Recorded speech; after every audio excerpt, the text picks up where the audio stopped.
Hi. The principles of A Course in Miracles are compatible with the Gospel of Mary and with Christian mysticism that are all distinct from institutionalized patriarchal religion and dogmatic Christianity. The Gospel of Mary is part of the Nag Hammadi scriptures, also called the Gnostic Gospels. I have the English translation of it and I have read it. It's believed to have been written in the 2nd century AD, between year 120 and 180 AD. It was found again a little more than 100 years ago. So the old Gnostic and mystic teachings of the early Christians were suppressed and discovered again fairly recently. A Course in Miracles is a channeled metaphysical book written in the 1960s and 70s. I'll call it the Course from now on for simplicity. You might have heard about the Council of Nicaea, which took place in the year of 325 AD and organized by Roman Emperor Constantine I. They chose what writings should be in the official Bible and which ones should be excluded.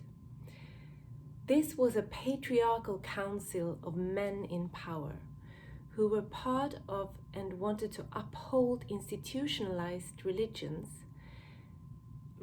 to help them hold power in different ways.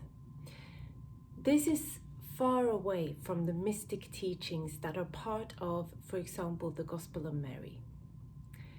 In the Gospel of Mary, it even says that we should announce the good news and not be laying down any rules or making laws. My interpretation of this is that dogmatic religion is not the way. Following rules and regulations in the hope of being obedient to the right religion is not the way.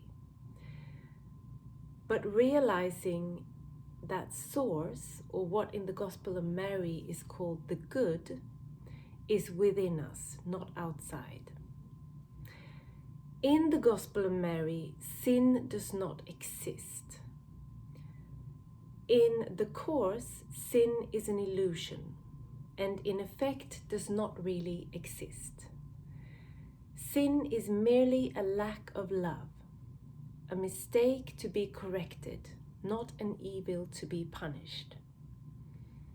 Some might say, what about people who commit horrible, violent crimes towards others? But if we think about it, the concept of sin has not usually been used to combat those things.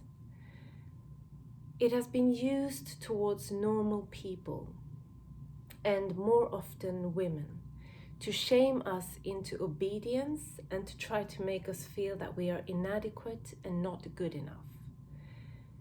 Even the idea of original sin is connected to women. Of course, a gospel that says that sin does not exist would be a threat to the institutionalized religions. And it has been suppressed, I think, partially because of it. Because if you took away one of the very tools that gave them power over people, by being able to dangle the idea of sin over people, and especially women, in order to oppress them, then that will take away some of the psychological power that these religious institutions and teachings hold over people. We are collectively the Son of God, or what in the Gospel of Mary is called the child of humanity. And these are just different wordings and translations of this concept of our collective consciousness.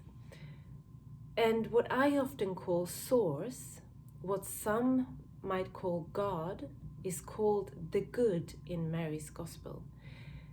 And to put it simply, it's love, which is our source.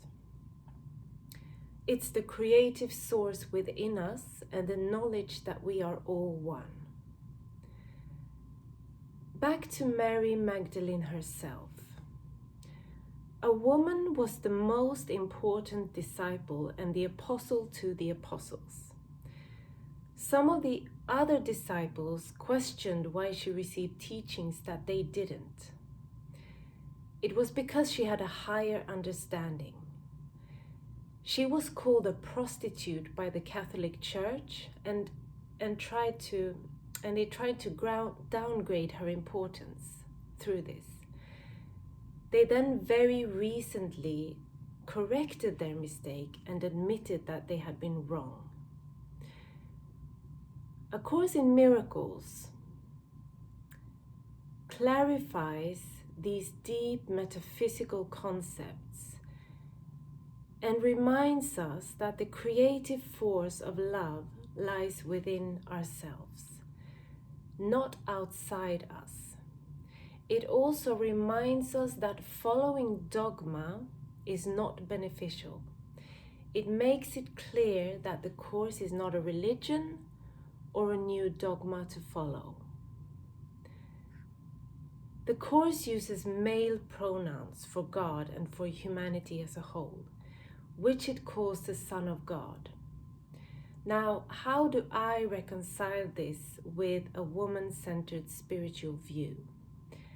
I have thought about this, and in my view, the Course uses the old religious concepts and words, including male pronouns for God and our collective consciousness.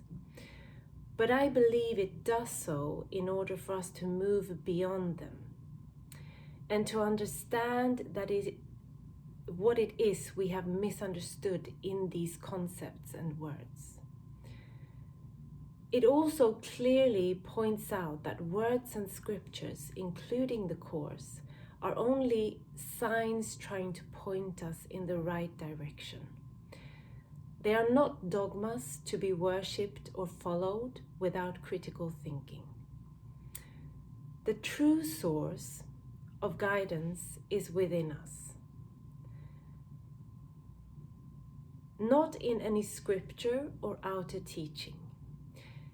Teachings and texts are only meant to lead us back to our inner knowing. Any teaching that points you away from your inner knowing is not it. It's not worth listening to and can even be harmful. When it comes to the wordings in the Course or any other text, because I don't follow any text or specific teachings religiously, I have no problem with using other wordings for some of the concepts and teachings in it. For example, A Course in Miracles. And the Course itself broadly says that we should not hang on to any specific words or texts, because in the end, we wouldn't need, or we shouldn't really need any texts at all.